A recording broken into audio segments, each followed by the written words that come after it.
Intermediate वाले topic को discuss कर रहे थे एंड लास्ट लेक्चर के अंदर ना हमने मतलब इस तरह से हमने डिफरेंट डिवीज़न कर रखी थी कि हम पहले कमर्शियल बैंक्स में ये सारी चीज़ें देखेंगे एंड अकॉर्डिंगली फिर कोऑपरेटिव बैंक्स की तरफ बढ़ेंगे।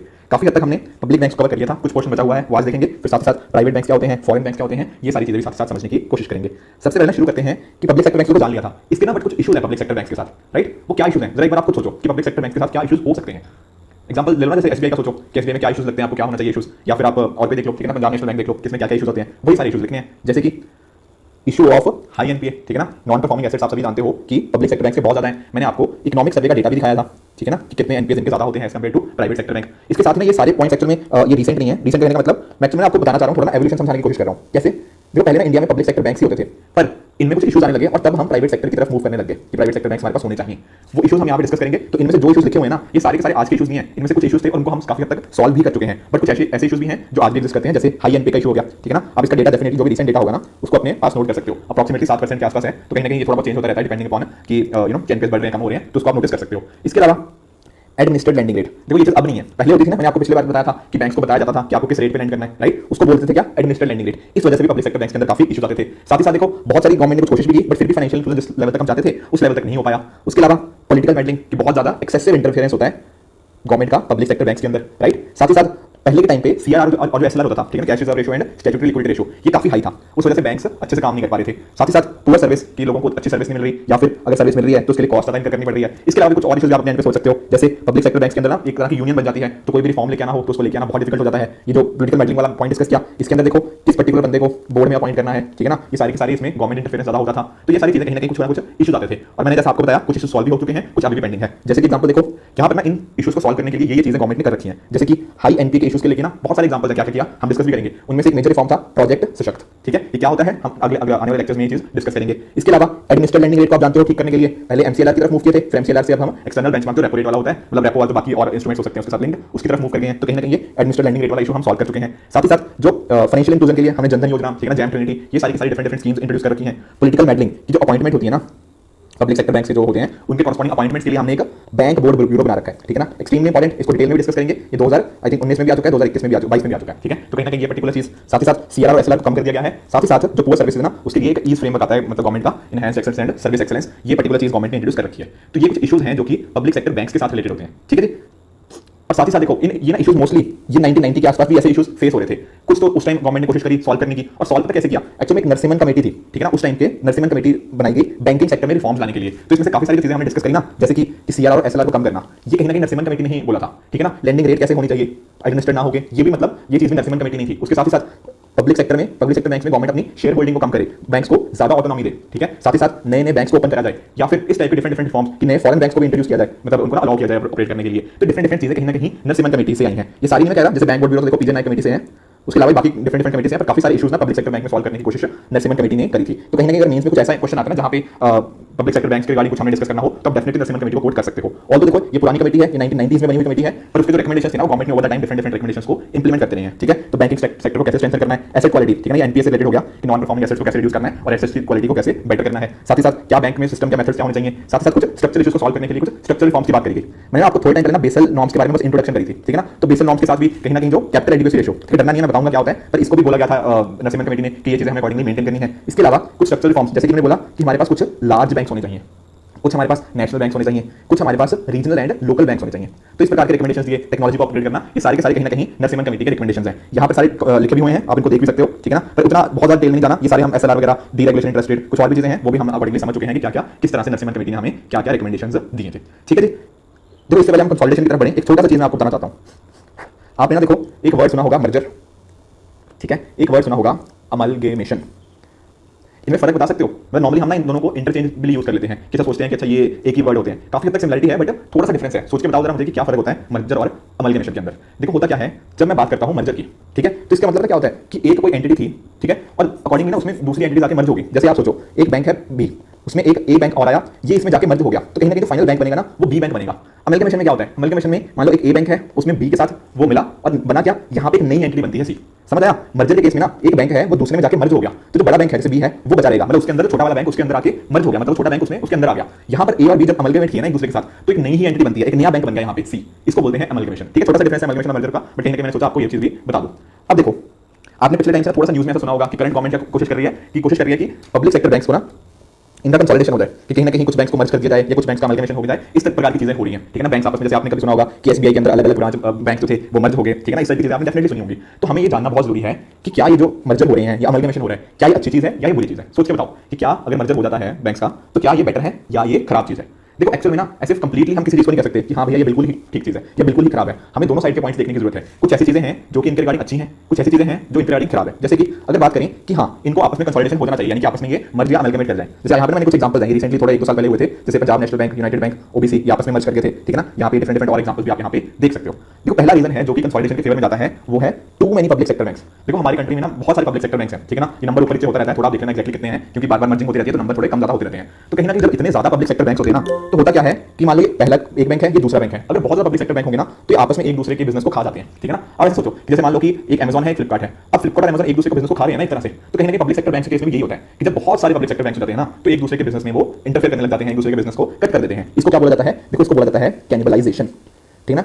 हालांकि हमने ये सुनी भी होगी बट ये थोड़ा ना हम इसको यूज भी कर लेते हैं इकोनॉमिक टर्म्स में, अलग अलग जगह पे इस टाइप के ना। आपने न्यूज़पेपर में ये वर्ड शायद सुना होगा कैनिबलाइजेशन, जब एक एंटिटी दूसरे एंटिटी के बिजनेस को मतलब खा जाती है, ठीक है ना। मतलब खा जाती है, आप समझ रहे हो ना, मुझे वर्ड नहीं समझ आ रहा बट इंग्लिश में इस चीज को कैनिबलाइज बोलते हैं, ठीक है। उसके साथ ही देखो ग्लोबल बैंक्स होगा क्या अगर हमने डिफरेंट बैंक्स आपस में कंसोलिडेट करेंगे तो हमारे पास जो बैंक्स बनेंगे वो बहुत बड़े बड़े बैंक्स बनेंगे, राइट। और आपको मैंने पिछले लेक्चर में इकोनॉमिक सर्वे का भी बताया था कि हमारे इंडिया में मतलब बेसिकली टॉप 100 बिग बैंक्स है वर्ल्ड के, उसमें सिर्फ एक बैंक आता है इंडिया का, और वो कौन सा था? एसबीआई। अगर कहीं ना कहीं हम ये कंसोलिडेशन वगैरह करेंगे इससे होगा क्या, हमारे जो बैंक्स हैं वो बड़े बन पाएंगे, वो ज्यादा ग्लोबल बन पाएंगे। कहीं ना कहीं ये ग्लोबल बैंक होने की वजह से ये ज्यादा स्ट्रॉन्ग हो पाएंगे और बाकी चीजों को कंप्लीट कर पाएंगे, ठीक है। साथ ही में देखो जब एक चीज रियलाइज करो, जब मान लो बैंक है या कोई भी एंटिटी है जब ये बड़ी हो जाती है ना तो यहाँ पे एक फैक्टर आता है इकोनॉमिक्स ऑफ स्केल का। आप में से काफी सारे स्टूडेंट्स को पता भी होगा, जिनको नहीं पता मैं समझा देता हूँ कि ये इकोनॉमिक्स ऑफ स्केल क्या होता है, ठीक है। इसका मीनिंग होता है इकोनॉमिक्स ऑफ स्केल। एग्जांपल से समझते हैं। मान लो आपको ना एक मान लो लैपटॉप बनाना है, ठीक है। एक लैपटॉप बनाने के लिए ना आपको कुछ पैसे लगेंगे। मान लो आप खुद बना रहे हो एक लैपटॉप, तो कहीं ना कहीं आप लैपटॉप के अलग अलग कंपोनेंट्स को खरीदोगे, ये बहुत सारी इस तरह की चीजें करोगे, उनको असेंबल करने की कोशिश करोगे, कुछ चीजें खुद बनाओगे। तो एक लैपटॉप को बनाने के लिए ना हो सकता है आपको 40,000 रुपए लग जाए, ठीक है। अगर मान लो मैं बोलूं कि 2 लैपटॉप बनाने हो तो क्या तब भी आपको हर लैपटॉप के लिए 40,000 लगेंगे? हो सकता है कि दूसरे लैपटॉप का 39,000 बन जाए। क्यों? क्योंकि देखो आपके पास कुछ चीजें ऑलरेडी हैं या फिर कुछ चीजें हैं या फिर आपको पता लग गया कि इसको मैं किस तरह से एफिशिएंटली प्रोड्यूस कर सकता हूं। इसी तरह से अगर मैं आपको बोलूं कि आपको 100 लैपटॉप बनाने हैं तब तो 40,000 रुपए नहीं लगेंगे ना। क्यों? क्योंकि जहां से आप मान लो इक्विपमेंट ले रहे हो लैपटॉप बनाने का वो आपको थोड़े सस्ते में दे देगा, क्योंकि आप इतना बल्क में प्रोड्यूस कर रहे हो, बल्क में वहां से सामान खरीद रहे हो। इसी तरह से क्या होता है डिफरेंट फैक्ट्रीज के अंदर, जैसे मान लो जैसे रीबॉक की कंपनी है, ठीक है ना। अगर रीबॉक मान लो एक शू बनाए सिर्फ, तो एक शू बनाने के लिए उसको अपनी मशीन को रन करना पड़ता है, ठीक है। बहुत सारे प्रोसेस होते हैं, तो कहीं ना कहीं एक शू बनाना हो तो बहुत महंगा पड़ेगा। पर रीबॉक तो देखो लाखों शूज बनाता है ना, तो कहीं ना कहीं वो जो सारी चीजें होगी कि मान लो कि वहां की जो मशीन है वो मशीन चाहे एक शू बनाना हो चाहे लाख शू बनाना हो उसको रन करना ही पड़ेगा ना। तो कहीं ना कहीं जब हम प्रोडक्शन बहुत ही हाई स्केल पे करते हैं ना तो जो कॉस्ट हम इनकर करते हैं फॉर 1 यूनिट वो काफी कम हो जाती है। समझ आ गया कि अगर एक शू बनाना हो तो उसकी पर यूनिट कॉस्ट बहुत ज्यादा है, पर अगर लाखों ही शूज बनाने हो तो उसकी पर यूनिट कॉस्ट बहुत कम है। इसको क्या बोलते हैं? Economics of scale. स्केल नहीं बोलते, स्केल क्या होता है? जैसे स्केलेबिलिटी आपने वर्ड सुना होगा, ठीक है ना। कि मान लो कि किसी चीज को बहुत बड़े स्तर पे लेके जाना है, ठीक है। जैसे मान लो जोमेटो की वेबसाइट है, अब जोमेटो पे अगर मान लो अगर 10 कस्टमर आते हो, ठीक है ना, तो शायद वेबसाइट को मेंटेन करना काफी इजी है। पर जब 1 लाख कस्टमर आ जाए तो वेबसाइट की स्केलेबिलिटी को इंप्रूव करना पड़ेगा कि वहां पे क्या उतना लोड वेबसाइट उठा पाएगी या नहीं उठा पाएगी। इस चीज को बोलते हैं स्केलेबिलिटी। और कहीं ना कहीं अगर हमारे पास ग्लोबल बैंक्स होंगे ना तो ये इकोनॉमिक्स ऑफ स्केल वाला कॉन्सेप्ट हम अच्छे से इसको इंप्लीमेंट कर पाएंगे। समझ आ गया? बहुत बढ़िया। उसके साथ ही आप जानते हो कि हमारी कंट्री में एनपी का इशू है, ठीक है।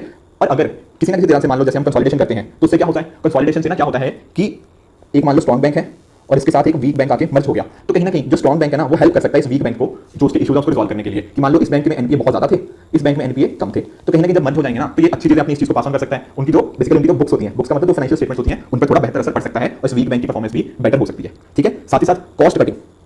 कॉस्ट कटिंग कैसे? जिसमें आपको एक एग्जांपल समझाता हूं। ये इनफैक्ट ना मेरे घर के आसपास ही मतलब ये चीज इंप्लीमेंटेड भी है। जैसे पीएनबी है, ठीक है ना। पीएनबी की यहाँ पे ब्रांच है, इसके 5 दुकानें छोड़ के ही मेरे यहाँ पे ओरिएंटल बैंक ऑफ कॉमर्स की ब्रांच है। अब आप एक चीज नोटिस करो, ठीक है। अब यहाँ पर भी कुछ कॉस्ट लग रही होगी बैंक को रन करने की, कुछ कॉस्ट यहाँ पर भी लग रही होगी, जैसे कि यहाँ पे रेंट देना पड़ रहा है, ठीक है ना। और भी चीजें होंगी, डिफरेंट कॉस्ट मतलब ना सारी चीजें। तो कहीं ना कहीं अगर मान लो ये दोनों बैंक मिल जाए तो एक ही ब्रांच लेनी पड़ेगी, ठीक है, थोड़ा सस्ते में काम हो जाएगा। इसी तरह से सोचो कि ओवरऑल इंडिया में अगर इस तरह से मर्जिंग हो रही है कहीं ना कहीं क्या हो सकता है उससे इनकी कॉस्ट कटिंग बहुत ज्यादा हो जाती है। ये जो एक्स्ट्रा मनी इनकर कर रहे हैं ना इन चीजों पे, ये कॉरस्पॉन्डिंग इस चीज को कम किया जा सकता है।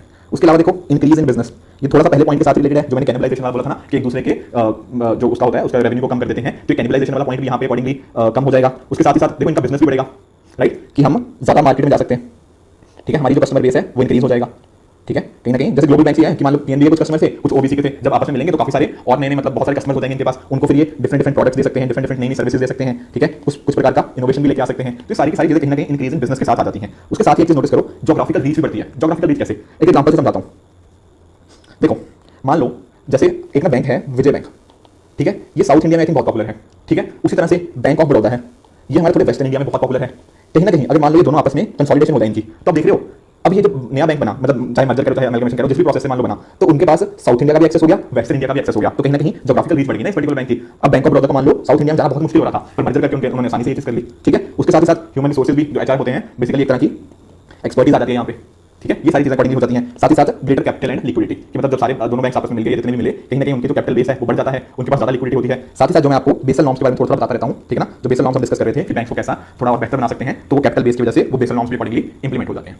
ठीक है जी, तो ये सारे थे आर्गुमेंट्स फॉर कंसोलिडेशन। पर क्या मतलब ये सिर्फ यही इसके पॉजिटिव्स ही हैं? नहीं, इसके कुछ नेगेटिव्स भी हैं, तो उनको जरा नेगेटिव्स को भी देख लेते हैं कि कंसोलिडेशन के अगेंस्ट में हमारे पास क्या क्या पॉइंट्स हैं। देखो पहला, कॉर्पोरेट गवर्नेंस। कॉर्पोरेट गवर्नेंस से क्या मतलब, देखो आप एक चीज नोटिस करो, कॉर्पोरेट गवर्नेंस का ना एक प्रिंसिपल है क्या, कि हमें माइनॉरिटी शेयर होल्डर्स को भी ध्यान में रखना होता है। अब आप सोच रहे होंगे कि सर माइनॉरिटी शेयर होल्डर क्या है। देखो जैसे मान लो ना, जैसे पीएनबी है, अब पीएनबी मान लो कि इसकी तो ओनरशिप गवर्नमेंट के पास है कुछ परसेंटेज, ठीक है ना, या एसबीआई के केस में भी ऐसा ही है कि गवर्नमेंट के पास भी कुछ ओनरशिप होगी, कुछ ओनरशिप हो सकती है मेरे और आपके जैसे लोगों के पास भी हो। क्यों? क्योंकि हमने कुछ शेयर्स खरीद रखे हैं मान लो, तो एक तरह से जो शेयर खरीदता है ना उस बंदे के पास भी ओनरशिप होती है, भले वो 0.0001% क्यों ना हो, बट हम ओनर तो हुए। पर सोचो जब पीएनबी को मर्ज करना है किसी के साथ या एसबीआई को मर्ज करना है किसी के साथ, तो क्या हमसे पूछा जाता है कि गवर्नमेंट हमसे पूछती है कि हम कर दें या ये चीज ना करें, क्योंकि हम भी तो ओनर है, हमसे भी तो पूछा जाना चाहिए, बट नहीं, यहाँ पे गवर्नमेंट क्योंकि वो एक मेजॉरिटी शेयर होल्डर है, ठीक है ना, ज्यादातर जो शेयर होल्डिंग है वो सारी की सारी गवर्नमेंट के पास है, मतलब सारी नहीं, ज्यादातर शेयर होल्डिंग गवर्नमेंट के पास है, तो कहीं ना कहीं जो मर्जर जैसा डिसीजन लेना होता है वो गवर्नमेंट अपने एंड पे ले सकती है। ठीक है, तो कहीं ना कहीं कॉर्पोरेट गवर्नेंस का यहाँ पे क्वेश्चन उठता है। इसके अलावा एक देखो, अब पिछले केस में मैंने आपको पिछले स्लाइड में मैंने आपको बताया था कि स्ट्रॉन्ग और वीक बैंक जब आपस में मिलेंगे ना, तो स्ट्रॉन्ग बैंक से ये वीक बैंक कुछ सीखेगा या फिर किसी न किसी तरीके से वीक बैंक में भी इंप्रूवमेंट आएगी। पर ऐसा भी तो पॉसिबल है कि जो वीक बैंक है ये स्ट्रॉन्ग बैंक को वीक कर दे, ऐसा भी तो पॉसिबल है कि जो स्ट्रॉन्ग बैंक है उसके ऑपरेशन इंपैक्ट हो जाए। ठीक है ना, तो कहीं ना कहीं इस टाइप की चीजें भी पॉसिबल है, उल्टा भी पॉसिबल हो सकता है, राइट। इसके साथ ही देखो हमारी जो बैंकिंग में जो जैसे एनपीएस वगैरह है ना, वो क्यों हो रहे हैं, वो इसलिए हो रहे हैं कि गवर्नेंस अच्छी नहीं है। जैसे फॉर एग्जांपल कि मान लो कि किसी बैंक के डिफरेंट एम्प्लॉइज ने किसी के साथ मिलकर कुछ ऐसा घोटाला कर दिया, ठीक है ना, कि उन्होंने गलत लोगों को लेंडिंग कर दिया, तो ये जो इश्यूज है ना हमारे यहाँ पे जो इश्यूज हैं वो गवर्नेंस से रिलेटेड है। हम बैंक्स को मर्ज करके क्या गवर्नेंस के इश्यूज रिजॉल्व कर रहे हैं? नहीं, गवर्नेंस तो वैसे ही रहेगा ना, बाकी लोग तो वैसे ही रहेंगे। अगर वो चाहते हैं घोटाला करना कि गलत लोगों को लेंड करना, तो चाहे मर्ज कर लो चाहे कुछ मर्जी कर लो, तो उससे तो फायदा होगा ही नहीं, क्योंकि हमने गवर्नेंस पे तो काम ही नहीं किया। ये मर्जर तो एक तरह का टेम्परेरी रिलीफ है, ठीक है ना, ये टेम्परेरी स्टेप है, बट मेजर इशू कहां है? मेजर इशू है गवर्नेंस से रिलेटेड। ठीक है जी, उसके अलावा देखो सिस्टमिक रिस्क। सिस्टमिक रिस्क का मतलब समझने की कोशिश करना। देखो एक्चुअल में होता क्या है ना, जब बैंक बड़े होते हैं उनका कुछ फायदा भी है, पर बैंक बड़े होने का कुछ नुकसान भी है। सोच के बताओ कि बैंक अगर बहुत बड़ा हो गया, ठीक है ना, अगर मान लो बैंक बहुत बड़ा हो गया तो उसका क्या नुकसान हो सकता है, समझने की कोशिश करना। जैसे मान लो एसबीआई है, ठीक है, एक एसबीआई का एग्जांपल ले लो, एक कोई बिल्कुल छोटा सा बैंक जो आप सोच सकते हो ना कि कोई भी आपके आसपास का मान लो कि बहुत ही छोटा सा बैंक है, उसके 4-5 ब्रांचेज ही हैं, ठीक है, एक ये बैंक है साइड में, एक है एसबीआई। कल को एग्जांपल समझो, अगर इस वाले बैंक में जिसकी सिर्फ 4-5 ब्रांचेज हैं कुछ इशू आ गया, मान लो कोई भी इशू आ गया, ठीक है ना, और ये फेल हो गया, ठीक है ना, किसी भी कारणवश ये अच्छे से काम नहीं कर पा रहा, तो क्या इस चीज का इंपैक्ट इंडिया पे कुछ खास पड़ेगा? The answer is no. ठीक है, कुछ लोगों की लाइफ पे इंपैक्ट पड़ेगा, ऐसा तो नहीं है कि इंडिया की इकोनॉमी बहुत ज्यादा इंपैक्ट हो जाएगी, नहीं। पर सोचो अगर एसबीआई ये बैंक के साथ कुछ गड़बड़ होगी, समझ रहे हो कि ये बैंक में कुछ गलत घोटाला हो गया, कुछ बहुत बड़ी गड़बड़ होगी, तो होगा क्या? पूरी इंडिया की इकोनॉमी ही एक तरह से ना मतलब क्वेश्चन मार्क उठ जाएगा इंडिया की इकोनॉमी के ऊपर कि पता नहीं अब क्या होगा। क्योंकि देखो मेरा अकाउंट भी है एसबीआई में, आपका भी है, आपने भी अपने पैसे डाल रखे हैं एसबीआई में, एसबीआई से लाखों करोड़ लोगों ने लोन ले रखा है, ना जाने किस चीजों में एसबीआई है, ठीक है ना। तो कहीं ना कहीं जब इस तरह से ये जो बड़े बैंक जब फेल होते हैं ना, तो वो सिस्टमिक रिस्क को कॉज कर सकते हैं कि पूरी इंडिया की इकोनॉमी का ही पता नहीं लगेगा। फिर आप सोचोगे ना पता नहीं क्या हो गया इंडिया की इकोनॉमी, लोग अनएम्प्लॉयड हो जाएंगे, ना जाने क्या कुछ भी हो सकता। तो कहीं ना कहीं ये सिस्टमिक रिस्क कॉज करते हैं जो too big to fail banks होते हैं, ठीक है ना, टर्म होती है टू बिग टू फेल, इसको मैं डिस्कस करूंगा इस लेक्चर में, पर ये चीज आप नोटिस कर लो कि अच्छा इनके इश्यूज भी हो सकते हैं बैंक बड़े होने से भी। ठीक है जी, उसके साथ ही देखो टेक्नोलॉजी हार्मोनाइजेशन। इसका क्या मतलब होता है? देखो आपने एक ए बैंक था, ए बैंक के अंदर बी बैंक आके जुड़ा, अब ए बैंक की टेक्नोलॉजी कुछ अलग होगी, बी बैंक की तो किसी और टेक्नोलॉजी पे काम करता है। जब ये आपस में मिलेंगे ना, तो जरूरी तो नहीं है ना कि इनकी टेक्नोलॉजी आपस में मैच कर जाए, तो काफी सारे इस टाइप के इश्यूज भी आ सकते हैं। उसके अलावा वर्क कल्चर हो सकता है कि एक जो पर्टिकुलर कंपनी है या एक पर्टिकुलर बैंक है वो किसी और प्रकार के वर्क कल्चर में बिलीव करता हो, ठीक है ना, वहां ओपननेस का ज्यादा कल्चर हो। आप समझते हो ना कि एचआर ह्यूमन एचआर प्रैक्टिसेस जैसे होती हैं, कुछ बैंक्स में मतलब काफी ओपन बिहेवियर होता है, कुछ बैंक्स में जैसे आप एक एग्जांपल सोचो, जैसे मान लो आईसीआईसीआई बैंक है, ठीक है, आप आईसीआईसीआई बैंक में कुछ अपना काम करवाना चाहते हो, तो कहीं ना कहीं शायद आपको सर्विसेज वहां की बहुत अच्छी मिलेंगी, ठीक है ना। तो उसी तरह से कई बार एसबीआई के अंदर मैंने ये चीज नोटिस करी है कि वहां शायद सर्विस उतनी अच्छी नहीं मिलती, क्योंकि यहाँ के जो एम्प्लॉइज हैं वो कुछ अलग तरीके से काम करते हैं, यहाँ पे एम्प्लॉइज कुछ अलग तरीके से काम करते हैं। देखो मैं किसी बैंक को गलत या अच्छा नहीं बोल रहा, बट कहीं ना कहीं आप समझ रहे हो कि यहाँ के एम्प्लॉइज का कल्चर अलग है, यहाँ पे एम्प्लॉइज का कल्चर अलग है। अगर इस प्रकार के बैंक को मर्ज कर दिया तो किस तरह से वो काम कर पाएगा? यहाँ पे भी थोड़े वर्क कल्चर रिलेटेड क्वेश्चन आ सकते हैं। साथ ही साथ जब भी हम किसी ना कंसोलिडेशन की बात होने लगती है कि गवर्नमेंट कुछ इस तरह के रिफॉर्म्स को अनाउंस करती है, आप जानते हो कि किसी ना किसी जगह पे कुछ ना कुछ प्रोटेस्ट हो जाते हैं कि जो यूनियंस होती हैं अलग अलग, वो बोलती हैं कि नहीं, कईयों को लगता है कि पता नहीं हमारी नौकरी ना चली जाए, ठीक है ना। तो इस टाइप की बहुत सारी इश्यूज कहीं ना कहीं होते रहते हैं।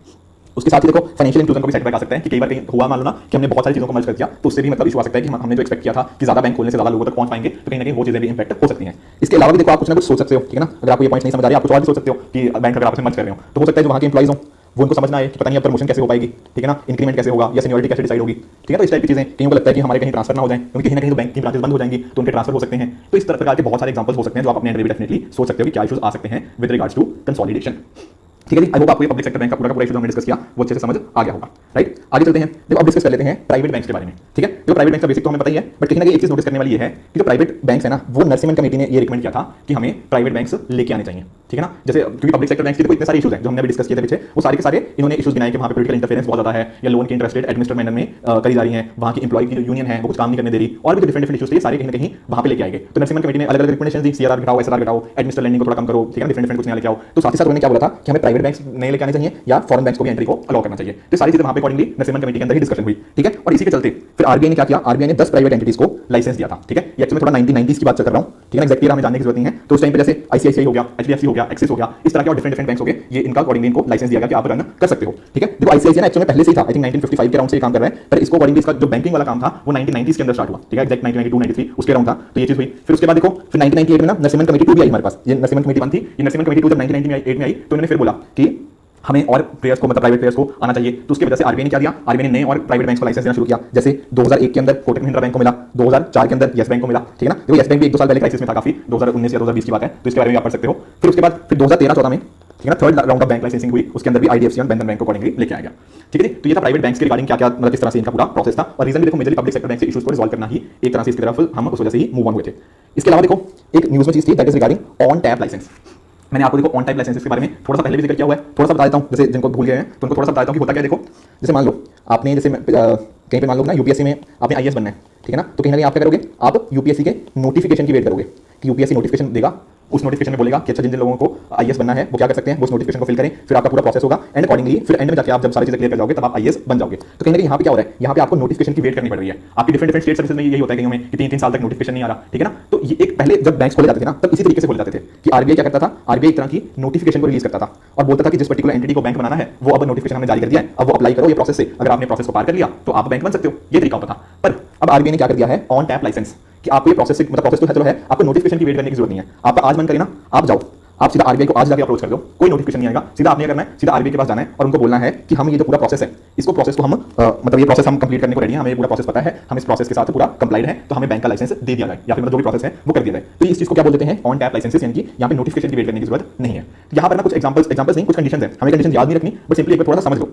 जैसे कि यहाँ पे एक चीज बता रखी है कि आपके पास कम से कम 500 करोड़ कैपिटल होना चाहिए तभी आप अपना प्राइवेट सेक्टर बैंक खोल सकते हो। साथ ही साथ कम से कम 10 साल का एक्सपीरियंस होना चाहिए बैंकिंग में या फाइनेंस सेक्टर में, ठीक है ना। साथ ही साथ आप रेजिडेंट होने चाहिए, वो एक इंडिविजुअल भी हो सकता है, वो एनबीएफसी भी हो सकती है या एक प्राइवेट कंपनी भी हो सकती है। इसके अलावा वो मतलब इंडियंस के द्वारा ही इनिशियली कंट्रोल होना चाहिए, ठीक है ना। यहाँ पे लिखा है इनिशियली, स्टार्टिंग में शेयर होल्डिंग इंडियंस के पास होनी चाहिए, बाद में वो थोड़ा वहाँ पे ना अकॉर्डिंगली चीजें हो सकती हैं। साथ ही साथ 25% ब्रांचेस हमें अनबैंक्ड रूरल एरियाज में खोलनी है। तो ये डिफरेंट कुछ ना क्राइटेरिया दे रखे हैं कि अगर आपको प्राइवेट सेक्टर बैंक खोलना है तो आपको इन सारी चीजों के साथ मीट करना पड़ेगा, तभी आप ये प्राइवेट सेक्टर बैंक खोल सकते हो। इसके अलावा देखो एक और इंपॉर्टेंट चीज वो क्या है, ये चीज़ नोटिस करो एक्चुअली ना मतलब ये ना थोड़े न्यूज़ में बार-बार आ रही है। इनफैक्ट मैं एक्सपेक्ट कर रहा हूँ कि हो सकता है एक्चुअली 2021 में एक्सपेक्ट कर रहा था मैं कि यहाँ पे मेंस में हो सकता है कि इस रिगार्डिंग क्वेश्चन आए, ऑल्दो नहीं आया, बट एक चीज़ काफी ज़्यादा न्यूज़ में रही है। जैसे फॉर एग्जांपल मैं आपको समझाता हूँ कि इस चीज़ का मतलब क्या है। यहाँ मतलब है कि लार्ज एनबीएफसी, कॉर्पोरेट और इंडस्ट्रियल हाउसेस इन पर्टिकुलर को अलाउड नहीं है क्या बैंक्स को सेटअप करना। अब यहाँ पे क्या मतलब है इस चीज का, देखो जैसे मान लो टाटा ग्रुप है, ठीक है, या फिर जैसे हमारे ना रिलायंस है, अंबानी वगैरह, ठीक है, क्या इनके आपने बैंक्स देखे हैं? The answer is no. Reason पता क्या है, क्योंकि ये चीज अलाउड नहीं है कि इनके जो बड़े बड़े इंडस्ट्रियल हाउसेज हैं ये बैंक सेटअप नहीं कर सकते। उसी तरह से जो लार्ज एनबीएफसीज हैं वो बैंक्स को सेटअप नहीं कर सकती, ठीक है ना। कुछ लार्ज कॉर्पोरेट्स, ये सारे मतलब अलग अलग जो एंटिटीज हैं, ये लार्ज इंडस्ट्रियल हाउसेज ये बैंक्स को सेटअप नहीं कर सकते। अब होता क्या है, यहाँ पे एक डिबेट आ जाती है कि क्या इनको अलाउ करना चाहिए या क्या इनको अलाउ नहीं करना चाहिए। तो ये भी हम डिबेट को समझेंगे कि क्या होना चाहिए क्या नहीं होना चाहिए। तो अभी तक करंट स्टेटस क्या है कि करंटली ये अलाउड नहीं है, पर एक ना आरबीआई की तरफ से कमेटी बनाई गई थी, पीके मोहंती कमेटी, उस पर्टिकुलर कमेटी ने रिकमेंड किया कि इनको अलाउ कर देना चाहिए। बट कहीं ना कहीं आरबीआई के इस डिसीजन का ना मतलब डिसीजन तो नहीं है, मतलब इस पर्टिकुलर कमेटी ने ऐसा बोली, पर इस कमेटी को ना बहुत ज्यादा एप्रिशिएट नहीं किया गया ज्यादातर लोगों में से। जैसे कि डॉक्टर रघुराम राजन, ठीक है ना, इन्होंने ये तो खास क्रिटिक है इस चीज के। उन्होंने बोला है कि ये चीज हमें नहीं अलाउ करनी चाहिए कि ये बड़े बड़े कॉर्पोरेट्स हैं, बड़े बड़े इंडस्ट्रियल हाउसेज हैं, इनको मतलब अलाउ नहीं करना चाहिए टू ओपन बैंक्स। अब इसको देख लेते हैं कि जिन्होंने पॉजिटिव में बोला है वो क्या कहते हैं कि इनको क्या क्या रीजन है कि इनको अलाउ करना चाहिए, और जो अगेंस्ट है वो क्या रीजन देते हैं। देखो बात करें आर्गुमेंट्स इन फेवर की, तो यहाँ पे एक है कि जब ना ये इस तरह के जो लार्ज हाउसेज हैं, लार्ज कॉर्पोरेट हाउसेज हो गए, लार्ज इंडस्ट्रियल हाउसेज हो गए या लार्ज एनबीएफसीज होंगे, अगर ये आएंगी तो इनके पास देखो होता है बहुत सारा पैसा, और पैसा होता है कहीं ना कहीं ये कंपटीशन लेके आएंगे मार्केट में। कंपटीशन आएगा जो हमारी बेटर सर्विसेज प्रोवाइड कर पाएंगे लोगों को, तो कहीं ना कहीं जो बाकी बैंक्स हैं वो भी एक तरह से मोटिवेट होंगे, वो भी कुछ नए इनोवेटिव प्रोडक्ट्स लेके आएंगे मार्केट में, ठीक है ना। तो ये सारी चीजें कहीं ना कहीं देखी जा रही हैं। उसके साथ ही आपको बेटर इंटरेस्ट रेट मिल पाएगा, ठीक है, लोगों को कम दाम पे इंटरेस्ट लोन मिल पाएगा। तो सारी की सारी चीजें कहीं ना कहीं इसके साथ रिलेटेड हैं। उसके साथ ही देखो जो हमारे आज के बैंक्स हैं ना, डिफरेंट बैंक्स हैं, किसी को कोई स्कैम्स में इन्वॉल्व है, ठीक है ना, किसी के एनपीए बहुत ज्यादा हाई है, तो कहीं ना कहीं ये स्कैम्स और एनपीएस की वजह से ना ये बैंक ज्यादा लैंड नहीं करते लोगों को, ठीक है ना, बहुत ही केयरफुली लैंड करने लगे हैं। तो कहीं ना कहीं अगर नए बैंक्स आएंगे तो पूरा हमारा जो बैंकिंग सेक्टर है ना वो पूरा इंप्रूव करेगा। इसके अलावा देखो एनबीएफसी के रिगार्डिंग में काफी सारे हमारे इश्यूज रहते हैं, जैसे कि जहां पे अभी थोड़े टाइम पहले ही कुछ स्कैम था, जैसे एक ना स्कैम तो नहीं बोलूंगा, आइलैंड एफएस क्राइसिस था, आई थिंक 2017 के आसपास की बात है, आइलैंड एफएस क्राइसिस था। तो कहीं ना कहीं अगर इस टाइप के बैंक्स भी, मतलब इस टाइप के एनबीएफसी जो लार्ज एनबीएफसी हैं, अगर वो भी बैंक्स बन जाएंगे, अपने बैंक सेटअप करवाएंगे, तो वो आरबीआई की सुपरविजन में आ पाएंगे और शायद इस तरह के जो स्कैम्स हो रहे हैं इनको कम किया जा सकता है। तो ये 3-4 मेजर पॉइंट्स हैं जो इसके फेवर में बोले जाते हैं। आपके दिमाग में और भी कुछ आ रहा है तो डेफिनेटली आप भी और भी पॉइंट्स भी सोच सकते हो। पर इसके साथ ही इसके जो आर्गुमेंट्स अगेंस्ट है उनको भी एक बार जान लेते हैं कि क्या चीजें हैं जो इसके अगेंस्ट काम करती हैं। जो पहली चीज है मनी लॉन्ड्रिंग। ठीक है, देखो मैं ऐसा नहीं बोल रहा कि बिग इंडस्ट्रीज ऐसा करेंगे, बट ये मिसयूज हो सकता है, इसकी पॉसिबिलिटी जरूर है कि मान लो कि किसी भी बड़ी एंटिटी का नाम आप सोचो अपने दिमाग में, मान लो बड़ी एंटिटी के पास बहुत सारा पैसा है, अब किसी तरीके से हो सकता है कि अगर उसने अपना बैंक खोल लिया तो वो अपना मतलब जो उसका मतलब एक तरह से जो ब्लैक मनी है उसको वाइट मनी करने की कोशिश करेगा और कहीं ना कहीं बैंक्स के थ्रू वो आसानी से ये चीज कर लेगा। तो मनी लॉन्ड्रिंग की यहाँ पे पॉसिबिलिटी बनती है। उसके साथ ही कनेक्टेड लेंडिंग, जैसे आप सोचो अगर मान लो टाटा ने अपना बैंक खोल लिया, मतलब टाटा ना लेते, मान लो रिलायंस ने अपना बैंक खोल लिया, ठीक है, मान लो रिलायंस ने अपना बैंक खोला, अब हो सकता है कि रिलायंस का जो बैंक है ये सिर्फ रिलायंस की कंपनी को ही लोन दे, कि रिलायंस का जो भी पेट्रोलियम को लोन चाहिए तो उसको बैंक ने बड़ी आसानी से लोन दे दिया, या फिर किसी और रिलायंस ग्रुप की इंडस्ट्री को किसी को लोन चाहिए उसको बड़ी आसानी से लोन दे दिया, या फिर इस बैंक ने जो रिलायंस के अच्छे दोस्त हैं उन लोगों को लोन दे दिया, या रिलायंस के छोड़ो मतलब किसी भी एक कोई भी एंटिटी का मैं बेसिकली बोल रहा हूँ कि ऐसी चीज की पॉसिबिलिटी रह सकती है कि वो अपनी ही कंपनी को लोन देता रहे। अब बैंक में देखो पैसा किसका जा रहा है, मेरा और आपका जा रहा है ना, मैं और आप डिपॉजिट करेंगे कहीं ना कहीं बैंक में, और बैंक लोन पे किसको चढ़ा रहा है, लोन दिए जा रहे हैं मतलब जो इस बैंक का मालिक है उसी के किसी दोस्तों को। तो कहीं ना कहीं इस तरह से कनेक्टेड लेंडिंग का भी केस आ रहा है। ठीक है, साथ ही साथ एवरग्रीनिंग ऑफ लोन्स की पॉसिबिलिटी होती है कि अगर मान लो इस पर्टिकुलर कंपनी ने अपनी किसी ग्रुप की कंपनी को ही लोन दे रखा है और वो वापस नहीं कर रही, तो कहीं ना कहीं वो क्या करेगी, वो बोलेगी कि भैया तो दोबारा से ले ले। जैसे मैं एग्जांपल समझाता हूं कि मान लो एक पर्टिकुलर कंपनी को 10 साल के लिए लोन दिया गया और इसको इंटरेस्ट रेट बोला गया 8%। ठीक है, अब कंपनी 10 साल के बाद लोन को वापस नहीं कर पाई, तो बैंक वाले क्या सोचेंगे, बैंक वाले सोचते हैं कि चलो जितना भी लोन आता है उतना ले लो, तो ये बोलेंगे कि चलो कोई ना तू 15 साल के लिए लोन ले ले और 6% इंटरेस्ट रेट पे कर दे वापस। ठीक है ना, अब 15 साल बाद भी हो सकता है वापस ना कर पाए, तो ये बोलेंगे कोई नहीं चल तू 20 साल के लिए ले ले और 5% पे वापस कर दियो। तो कहीं ना कहीं अगर इस तरह से हमारे जो कॉर्पोरेट सेक्टर है, जो बिग बिग इंडस्ट्रियलिस्ट है, खुद के बैंक होंगे, हो सकता है वो इस तरह की चीजें करते रहे। क्यों? क्योंकि जो कॉर्पोरेट है ये उन्हीं की कंपनी है, मतलब उन्हीं के साथ किसी न किसी तरीके से रिलेटेड है, या किसी फ्रेंड के साथ रिलेटेड है, तो ये चीजों की पॉसिबिलिटी यहाँ पे डेफिनेटली है।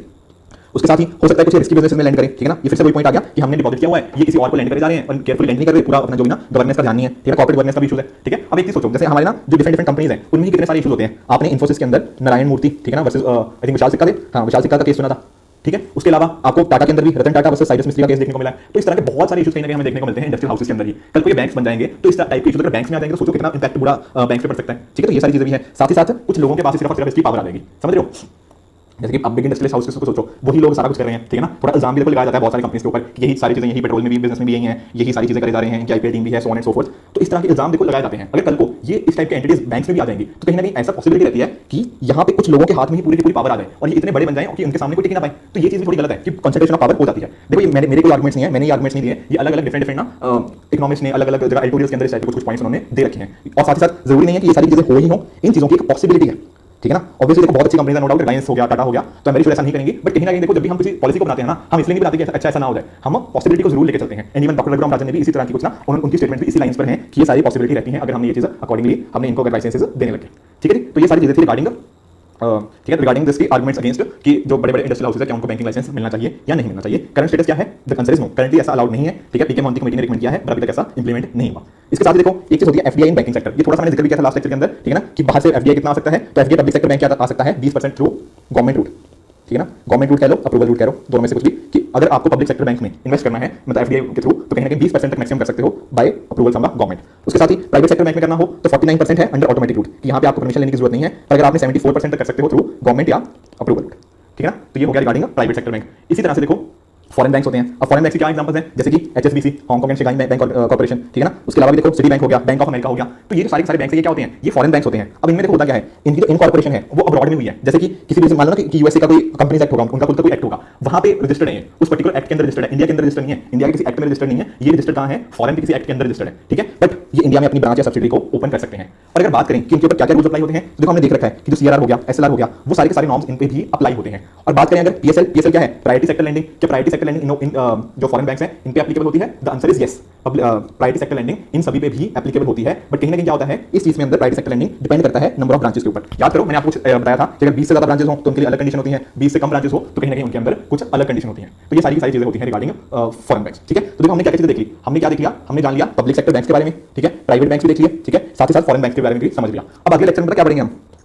अगले लेक्चर में हम स्टार्ट करेंगे डिफरेंशियल बैंक्स के बारे में। थोड़ा सा ना मैं थोड़ा सा ब्रीफ देता हूं। देखो डिफरेंशियल का क्या मतलब होता है, डिफरेंशियल का मतलब होता है कुछ डिफरेंट करना। ठीक है, डिफरेंशियल की मतलब कुछ अलग है। अलग में क्या क्या जाते हैं, जैसे कि रीजनल रूरल बैंक, ठीक है, local area bank, small finance bank, payment bank, ये नाम आपने सुने होंगे इस टाइप के। ये सारे के सारे आ जाते हैं किसके अंदर, डिफरेंशियल बैंक, क्योंकि इन्होंने इन्हें एक कुछ डिफरेंट पर्पस के लिए बनाया गया है। ठीक है ना, कुछ एक स्पेसिफिक पर्पस के लिए इन बैंक्स को कहीं ना कहीं बनाया जाता है। इनको क्या बोल देते हैं, डिफरेंशियल बैंक्स। उसी तरह से हमारे पास क्या होते हैं, कोऑपरेटिव बैंक्स।